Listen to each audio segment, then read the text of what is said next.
Qui suis-je aux yeux de Dieu? Chers frères, chères sœurs, chers amis, nous vous accueillons dans le beau nom de Jésus ce matin. Le titre du message est « Qui suis-je aux yeux de Dieu ?» Qui suis-je est une interrogation qui fait partie de ces grandes questions difficiles que se sont posées les philosophes, les penseurs et les hommes de lettres de tous les temps. Nous l'abordons aujourd'hui sous un angle différent, car nous rechercherons la réponse de Dieu et non celle des hommes. L'objectif est de nous donner la confirmation concernant, premièrement, qui nous sommes, deuxièmement, ce que nous faisons dans cette vie, et troisièmement, où nous nous dirigeons. Ce sont les trois éléments de la plus grande question que tout homme se pose à un moment donné de la vie.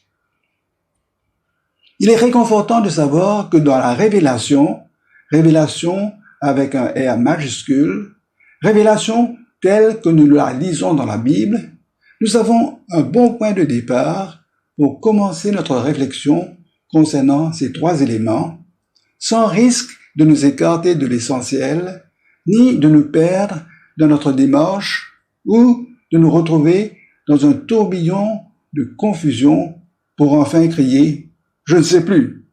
Ce bout de phrase, aux yeux de Dieu, jette une lumière sur notre démarche, car il nous évite l'impasse dans lesquelles s'empêtre l'approche des philosophes qui ont des points de départ autres que la foi en Dieu. Chers amis, nous savons qu'il est vain de prétendre, de se donner des airs, de croire ce qu'on n'est pas, de dorer son CV.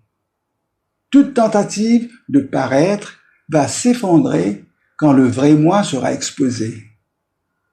Et le vrai moi est la nature qui nous rattrape au galop. Aussi, nous refuserons de nous fier à notre propre sagesse pour nous valoriser. Rappelons-nous à qui nous devons rendre compte en dernière analyse. Donc, notre point de départ pour répondre à cette question, qui suis-je aux yeux de Dieu, est le psaume 139 que nous lirons au fur et à mesure que nous progressons dans cette réflexion. Et durant la réflexion, je vous demanderai de vous approprier ce qui est dit, car ce psaume fait partie de la révélation de Dieu qui a été conservée pour nous. Nous en ferons une application personnelle sur toute la ligne, et je puis vous assurer que cette perspective va nous pousser à l'émerveillement et à la louange. Nous allons traiter le psaume section par section en 3 points. Premièrement, des versets 1 à 6, nous allons considérer l'omniscience de Dieu concernant l'homme, c'est-à-dire vous et moi. Deuxièmement, des versets 7 à 12, l'omniprésence de Dieu autour de l'homme, c'est-à-dire autour de vous et de moi. Enfin, les versets 13 à 18, la création de l'homme, c'est-à-dire vous et moi, suivi de la conclusion. Voici la lecture des versets 1 à 6 du psaume 139. Au chef des chantres de David, psaume. Éternel, tu me sondes et tu me connais. Tu sais quand je m'assieds et quand je me lève. Tu pénètres de loin ma pensée. Tu sais quand je marche et quand je me couche. Et tu pénètres toutes mes voies. Car la parole n'est pas sur ma langue que déjà, ô Éternel, tu la connais entièrement. Tu m'entoures par derrière et par devant, et tu mets ta main sur moi. Une science aussi merveilleuse est au-dessus de ma portée. Elle est trop élevée pour que je puisse la saisir. Le psalmiste s'adresse à Dieu. Rappelez-vous que je vous ai dit que nous allons réfléchir à partir de la révélation et non en nous appuyant sur une parole d'homme. La raison est simple. Nous avons deux options pour enclencher notre démarche de répondre à la question évoquée « Qui suis-je aux yeux de Dieu ?» soit nous gardons le regard élevé sur nous-mêmes et nos semblables, soit nous élevons notre regard vers notre Créateur. L'option que je vous propose, c'est d'élever notre regard vers celui qui nous a façonnés et qui sait de quoi nous sommes faits. Puisque c'est la révélation de Dieu, nous croyons que cela s'applique à chacun de nous en particulier, et cela de manière privilégiée. À vrai dire, toute personne a la possibilité et la liberté d'y ajouter foi. Bien plus, afin de nous montrer combien Dieu porte son regard sur nous, Dieu s'est fait homme en Jésus-Christ. Il a pris la condition de l'homme dans son intégralité, sauf pour le péché. La relation entre Dieu et Jésus-Christ est une démonstration de la qualité de la relation que Dieu veut avoir avec nous tous. Ce que Dieu promet à Christ, il l'accordera à tous ceux et à toutes celles qui appartiennent à Christ. Et je cite, « Aucun malheur ne t'arrivera, aucun fléau n'approchera de ta tente, car il ordonnera à ses anges de te garder dans toutes tes voies. Ils te porteront sur les mains, de peur que ton pied ne heurte contre une pierre. » Fin de citation. Nous allons aborder le premier point, l'omniscience de Dieu concernant l'homme. Cette déclaration d'omniscience, c'est-à-dire la connaissance infinie de Dieu, est vivante et concrète. Elle n'est pas formulée comme une doctrine, mais comme un constat, une simple affirmation. La connaissance de Dieu est confessée, c'est-à-dire proclamée dans l'adoration. Cette connaissance divine n'englobe pas seulement tout, c'est-à-dire la grandeur cosmique de la création, mais aussi les dimensions macroscopiques et microscopiques de la vie. Elle est active et elle nous touche au plus près. Éternel, tu me sondes et tu me connais. C'est un constat, c'est la réalisation et l'attestation d'un fait. Le psalmiste sait que l'Éternel sonde son cœur pour lui montrer ce que son cœur renferme, pas pour l'espionner. Est-ce sa façon de dire que Dieu éprouvait sa conscience, cette faculté dont nous sommes tous doués? David savait que Dieu le connaît. Il savait que Dieu se soucie suffisamment de chaque homme et de chaque femme. Il est vraiment extraordinaire qu'un roi avoue qu'il a besoin d'être sondé et éprouvé, car il veut plaire à Dieu, son Créateur. Ainsi, au départ, David sait qui il est aux yeux de Dieu. D'ailleurs, nous verrons qu'à la fin de ce psaume, il supplie Dieu de sonder son cœur pour le mettre sur la voie de l'éternité. Éternel, tu me sondes. Une sonde est un instrument d'exploration pour connaître ce qui n'est pas visible, ce qui n'est pas perçu par l'œil ou l'intelligence. C'est par exemple un instrument au moyen duquel on mesure la profondeur de l'eau à un endroit déterminé et qui peut en même temps donner des indications sur la nature des fonds. En chirurgie, c'est un instrument cylindrique en forme de tige ou de tube fin et long, introduit à l'intérieur du corps humain à des fins diagnostiques ou thérapeutiques. Il y a aussi la sonde spatiale, engin lancé dans l'espace interplanétaire et destiné à l'étudier. Une sonde sert à découvrir et à exposer ce qui est caché pour le connaître et le comprendre. En ce qui concerne le cœur de l'homme, le mien et le vôtre, qui et comment va-t-on le sonder? Ce point de départ du psaume, « Éternel, tu me sondes et tu me connais ». Eh bien, ce point de départ comprend une reconnaissance de l'action de Dieu dans notre vie et nous conduit à une humble soumission qui désamorce et brise toute intention de révolte et d'orgueil, ainsi que tout recours pour appuyer sur sa propre sagesse. À retenir, 3 points. Ce n'est pas seulement que Dieu sait tout. Dieu me connaît, dit le psalmiste. Deuxième point, ce n'est pas seulement que Dieu est partout. Dieu est partout avec moi, confirme le psalmiste. Troisième point, ce n'est pas seulement que Dieu a tout créé. Dieu m'a créé, reconnaît le psalmiste. Quelqu'un a dit que si chaque être humain était persuadé de ces trois choses, il n'y aurait pas de place pour le scepticisme, encore moins pour l'athéisme dans le cœur de l'homme. Toutes les petites pensées que nous pouvons avoir de Dieu sont transcendées dans ce psaume. Pourtant, malgré toute sa hauteur et sa profondeur, il reste intensément personnel du début à la fin. Tu sais quand je m'assieds et quand je me lève.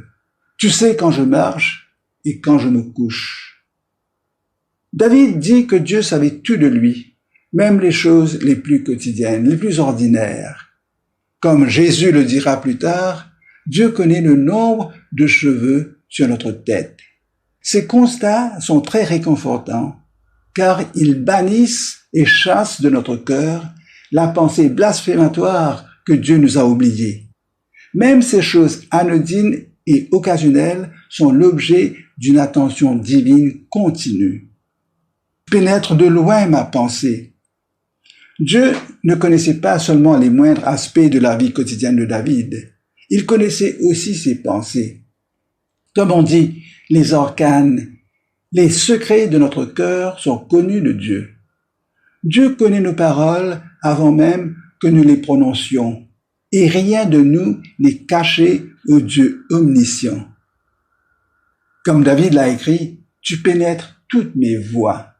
L'idée de pénétrer reprend ce concept de la sonde comme l'action d'entrer en frayant un chemin comme dans une forêt équatoriale. Avec la révélation progressive depuis David, aujourd'hui, nous savons sans l'ombre d'un doute comment Dieu pénètre nos pensées. Cela nous est clairement révélé dans l'épître aux Hébreux. Et je vous donne lecture de 2 versets de l'épître aux Hébreux. Hébreux 4, les versets 12 et 13. Car la parole de Dieu est vivante et efficace, plus tranchante qu'une épée quelconque à 2 tranchants, pénétrante jusqu'à partager âme et esprit, jointes et moelle. Et elle juge les sentiments et les pensées du cœur. Nulle créature n'est cachée devant lui, mais tout est à nu et à découvert aux yeux de celui à qui nous devons rendre compte. Fin de citation. La parole de Dieu, agissant comme une épée tranchante, sépare notre âme de notre esprit pour mettre en lumière les profondeurs les plus personnelles et intimes de chaque personne. Donc la connaissance divine est parfaite. Et cela nous rassure, parce que tout est exposé à la lumière de la sainteté de Dieu. Et le cœur de Dieu en est réjoui. En médecine, le fait que nous disposons d'instruments de la nouvelle technologie et que des professionnels maîtrisent des procédures jusqu'à récemment inconnues, les patients peuvent connaître et mieux cerner les diverses maladies en vue de la mise en œuvre des moyens pour leur guérison. Cette analogie médicale nous aide à mieux comprendre le ministère de la parole de Dieu et son rôle spirituel et thérapeutique dans notre vie.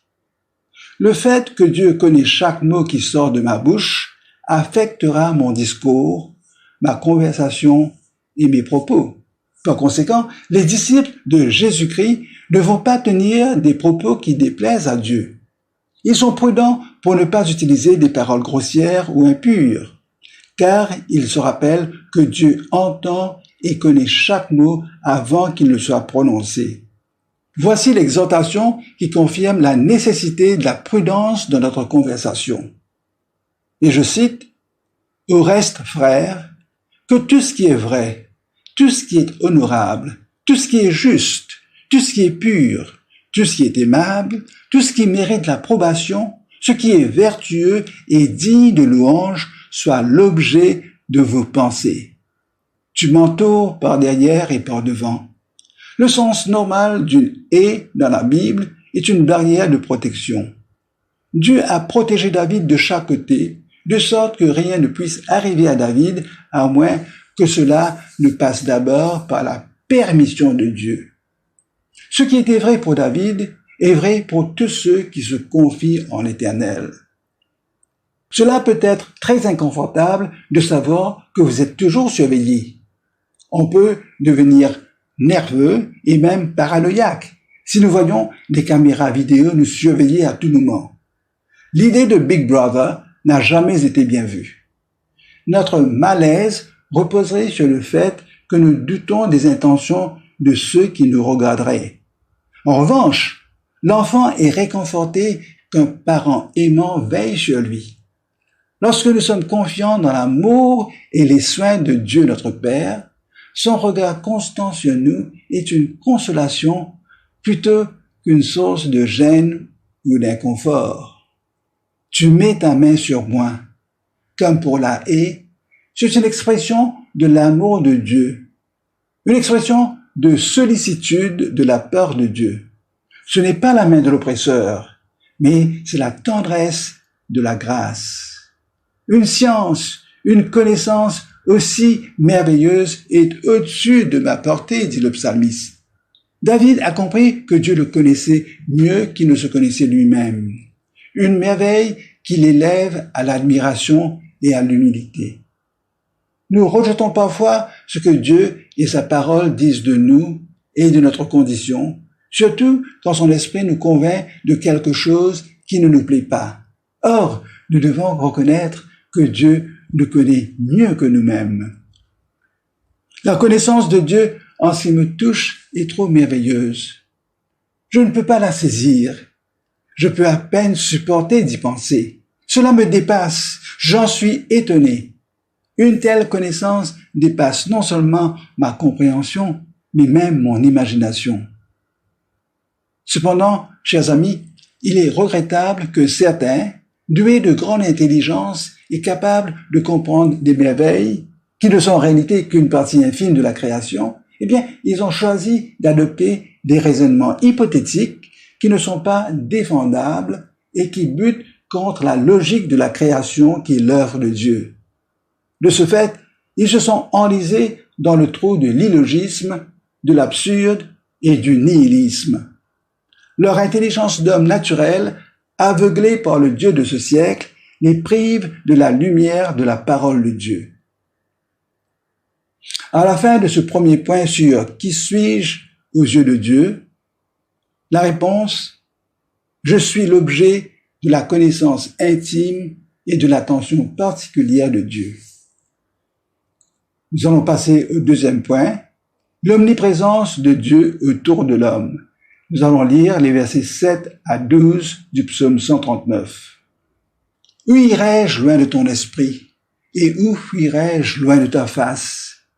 Si je monte aux cieux, tu y es.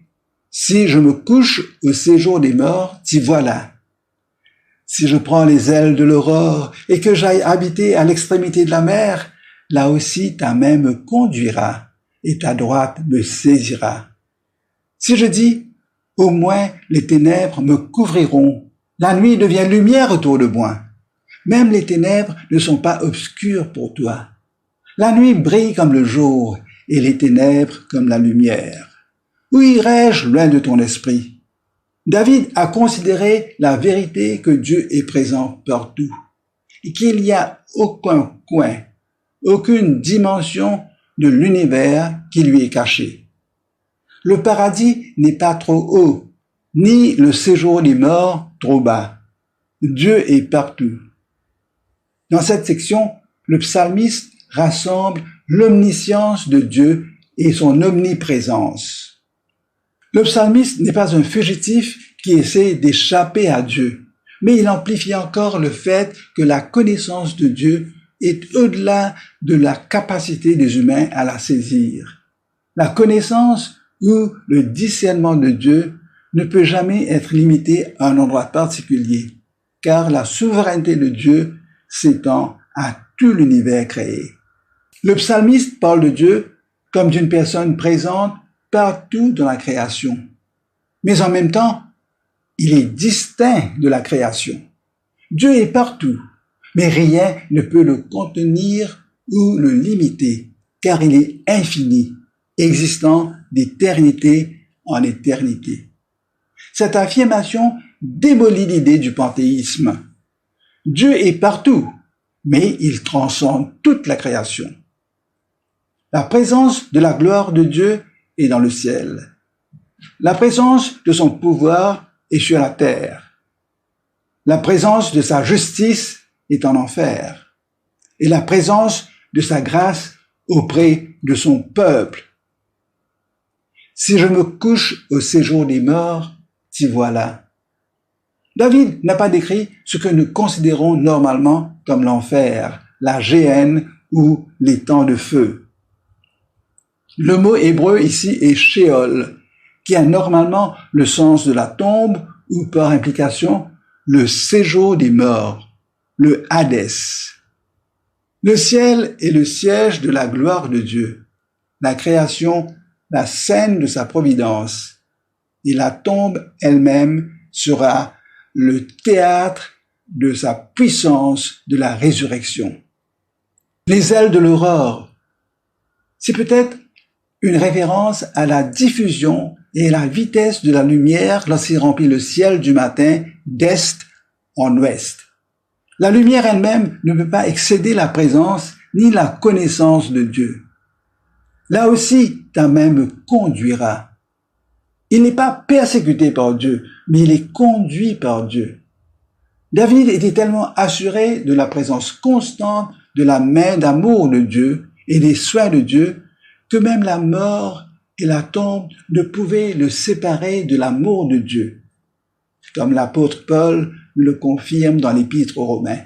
Et je cite, « Car j'ai l'assurance que ni la mort, ni la vie, ni les anges, ni les dominations, ni les choses présentes, ni les choses à venir, ni les puissances, ni la hauteur, ni la profondeur, ni aucune autre créature ne pourra nous séparer de l'amour de Dieu manifesté en Jésus-Christ, notre Seigneur. » Fin de citation.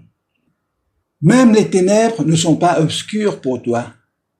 La présence de Dieu auprès de David était comme une lumière constante dans les ténèbres, comme la colonne de nuée illuminait et éclairait la voie pour Israël dans le désert.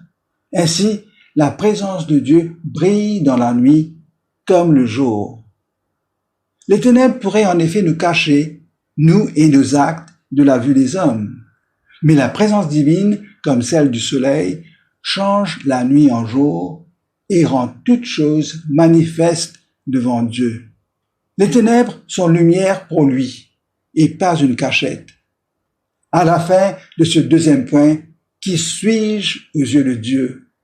Réponse, je suis l'objet de la présence constante de Dieu. Nous passons au troisième point, la création de l'homme, et je vous donne lecture des versets 13 à 18 du psaume 139.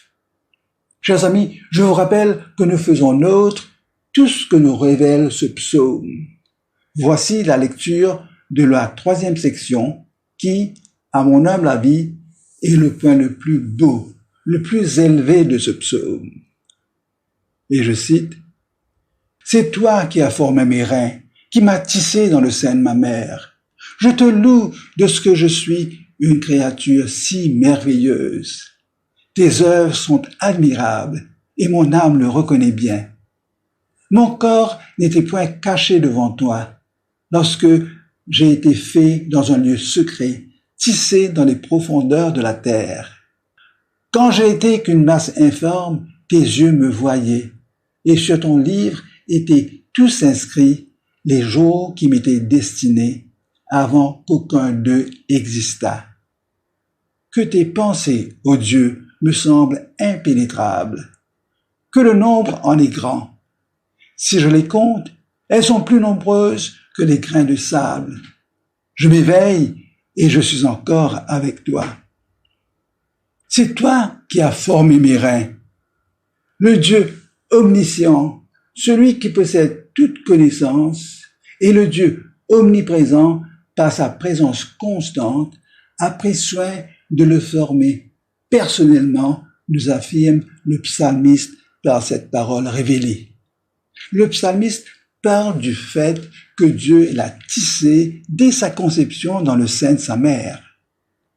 Le fait que Dieu connaît et prend soin de tous les êtres humains dès leur conception signifie que l'œuvre de Dieu pour la vie commence avant même la conception. Cela signifie que le peuple de Dieu a la responsabilité de prendre soin des embryons en vue de leur développement jusqu'à l'accouchement. Certaines personnes revendiquent le droit d'avorter parce que la mère aurait, disent-elles, le droit de faire ce qu'elle veut de son propre corps. Or, le psaume 139 expose la grave erreur des hommes en ce qui concerne ce droit autoconféré. Le psaume démontre que Dieu voit l'embryon comme une personne à part entière dans le sein de sa mère. D'ailleurs, ce mouvement de revendication n'a pas de raison d'être. La Bible enseigne que l'homme n'est pas le propriétaire de son corps. Cela s'applique aux femmes comme aux hommes, car le corps de l'homme devient le temple du Saint-Esprit au moment de la nouvelle naissance. Cette réalité spirituelle prend à contre-pied toute idée de possession personnelle de son corps physique par l'homme. Voici la révélation de Dieu adressée aux croyants de Corinthe concernant notre corps. Et je cite, « Ne savez-vous pas que votre corps est le temple du Saint-Esprit qui est en vous, que vous avez reçu de Dieu, et que vous ne vous appartenez point à vous-même, car vous avez été rachetés à un grand prix. Glorifiez donc Dieu dans votre corps et dans votre esprit, qui appartiennent à Dieu. » Fin de citation. Donc, par ce texte, nous voyons clairement qu'il est interdit d'abuser de notre corps, qui est l'œuvre et la propriété de Dieu. Si nous pensions que nous pouvions disposer de notre corps comme bon nous semble, eh bien, ce texte de la Révélation nous ouvre les yeux avec l'effet d'un choc. Je te loue de ce que je suis une créature si merveilleuse. David était un homme qui avait pas mal de cordes à son arc, dirons-nous. Il était berger, soldat, héros, poète et roi. À certains égards, il avait même l'esprit scientifique. Avec l'esprit d'un biologiste, mais l'habileté d'un poète, il déclare qu'il est une créature merveilleuse. Personnellement, j'ai une petite préférence pour la traduction anglaise de ce verset qui se lit ainsi dans la version King James. I am fearfully and wonderfully made.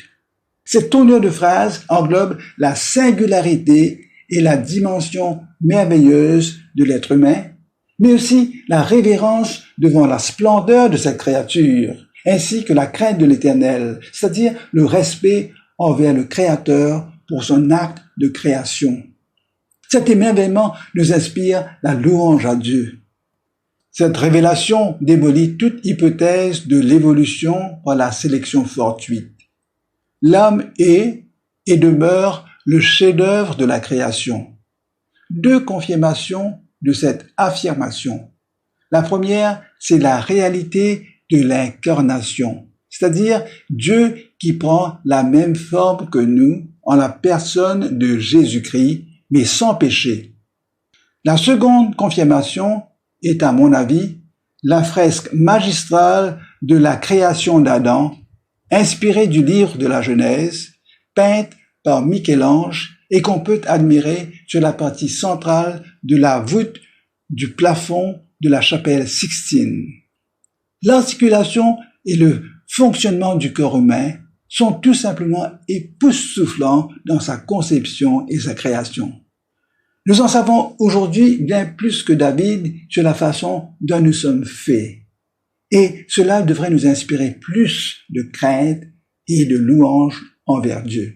La puissance de Dieu et sa sagesse infinie manifestée dans la structure unique et curieuse du corps de l'homme nous remplissent d'émerveillement et de la crainte de l'Éternel. Le psalmiste avait à peine percé le voile qui cache les nerfs, les tendons et les vaisseaux sanguins. La science de l'anatomie lui était tout à fait inconnue et pourtant, il avait une révélation suffisante pour éveiller son admiration pour l'œuvre comme pour l'ouvrier. C'est une citation de Spurgeon. Le plus grand miracle du monde, c'est l'homme. Dans ce corps, à plus forte raison, dans son âme, il y a assez de miracles de la tête à ses pieds pour remplir des volumes. Si nous sommes merveilleusement façonnés avant même notre naissance, que dirons-nous des rapports du Seigneur avec nous après que nous soyons sortis de son atelier secret et qu'il dirige notre chemin vers le pèlerinage de la vie? Que ne dirons-nous pas de cette nouvelle naissance qui est encore plus mystérieuse que la première, qui démontre encore plus l'amour et la sagesse du Seigneur? Sur ton livre étaient tous écrits les jours qui m'étaient destinés.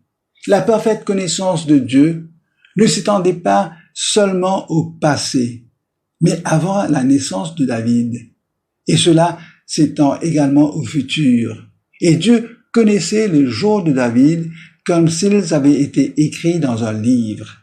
Et ici, je vous renvoie au message intitulé « Le livre de vie de l'agneau » disponible dans la playlist sur YouTube. Je m'éveille et je suis encore avec toi. De jour comme de nuit, David pensait à Dieu, parce qu'il connaissait la grandeur des pensées de Dieu à son égard. La grandeur des pensées de Dieu, de l'amour de Dieu, sont comme un rêve. Mais contrairement à un rêve, l'amour de Dieu est réel. Lorsqu'il s'éveille, le psalmiste sait qu'il jouit encore de la présence de Dieu. Quand je me réveille, peut donc avoir un sens plus fort, c'est-à-dire une anticipation de la résurrection. Chers amis, à la fin de ce troisième point, qui suis-je aux yeux de Dieu? La réponse, je fais partie du couronnement de la création de Dieu. En guise de conclusion, nous allons citer les versets 23 et 24 du psaume 139. Sonde-moi, ô Dieu, et connais mon cœur. Éprouve-moi et connais mes pensées. Regarde si je suis sur une mauvaise voie et conduis-moi sur la voie de l'éternité. La finalité de la prière du psalmiste est que Dieu le conduise et l'installe sur le chemin de la vie éternelle. Conduis-moi sur la voie de l'éternité. La révélation concernant cette finalité est la nôtre aujourd'hui parce que Jésus-Christ est venu pour nous annoncer qu'il est le chemin, la vérité et la vie. Et Jésus ajoute que c'est par la foi en lui que tout homme peut posséder la vie éternelle pour aller au ciel. Nul ne peut venir au Père que par moi, a-t-il dit à ses disciples. Après avoir établi que l'Éternel le sonde et le connaît, que l'Éternel veille sur lui en tout temps et en tout lieu, et que l'Éternel l'a formé et tissé dans le sein de sa mère, le psalmiste invite l'Éternel et il ouvre son cœur en disant « Sonde-moi, ô Dieu, et connais mon cœur ». Le constat du début du psaume se transforme en supplication d'une grande sincérité à la fin du psaume. David est venu au Dieu de la connaissance parfaite et de la présence constante, sachant qu'il est aussi un Dieu d'amour, et il pouvait lui faire confiance pour le chercher et le connaître dans ses pensées les plus profondes. Chers amis, la prudence est de mise dans la répétition de cette prière de David. Il est facile d'offenser Dieu en lui demandant de nous sonder, alors que nous n'avons aucune intention d'agir sur le résultat de l'examen qu'il va faire en nous sondant. Éprouve-moi et connais mes pensées. David voulait que Dieu l'examine et expose ses pensées. Regarde si je suis sur une mauvaise voie. David ouvre complètement son âme devant Dieu et lui demande de mettre en lumière les péchés inconnus ou non confessés. Cela montre à quel point il se souciait de sa sainteté dans sa vie. Lorsqu'on prie sincèrement, c'est quelque chose de louable, mais cela peut être aussi dangereux. C'est une chose sérieuse de prier, mais cela invite à des expositions douloureuses et à une intervention chirurgicale spirituelle. Pourtant, C'est ce que tout croyant sage devrait désirer. Conduis-moi sur le chemin de l'éternité. David termine ce psaume majestueux en déclarant la destination souhaitée de son cœur, le chemin de l'éternité. Faire confiance au Dieu de la connaissance complète et de la présence constante ouvrait à David la voie de la vie éternelle. Chers amis, résumons les 3 faits que nous avons vus dans le psaume 39. Des versets 1 à 6, nous avons vu l'omniscience de Dieu concernant vous et moi. Des versets 7 à 12, l'omniprésence de Dieu autour de vous et moi. Des versets 13 à 18, le comment de notre création par Dieu. Prions. Seigneur, merci pour ta parole révélée que tu utilises pour illuminer mon intelligence, pour m'instruire et me donner un ancrage solide afin de pouvoir discerner les faux enseignements et éviter les pièges des fausses idées qui contredisent ta parole. Merci que tu m'as assuré que tu me connais, que tu m'accompagnes et que tu me conduis. Avec le psalmiste, je te demande de continuer de me sonder pour exposer des pensées et des croyances qui ne cadrent pas avec ta parole. Seigneur, sachant que tu me sondes, que tu me connais, que tu me conduis et que tu m'as créé, ne me seront pas utiles si tu n'effaces pas tous mes péchés par le sang de Jésus. Ce sang précieux qu'il a versé pour moi, pour me mettre sur la voie de l'éternité en ta sainte présence.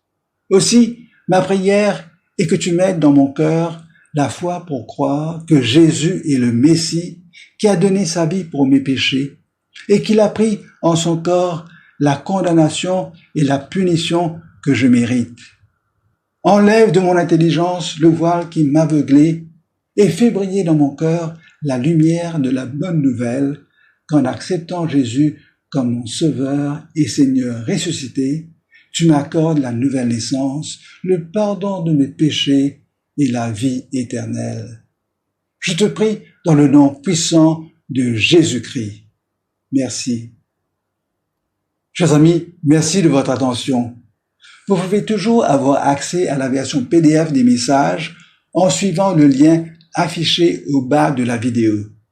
Merci également de nous contacter sur le 5 251 4952. 5 251 4952 pour tout éclaircissement. Que vous soyez richement bénis et édifiés. À bientôt.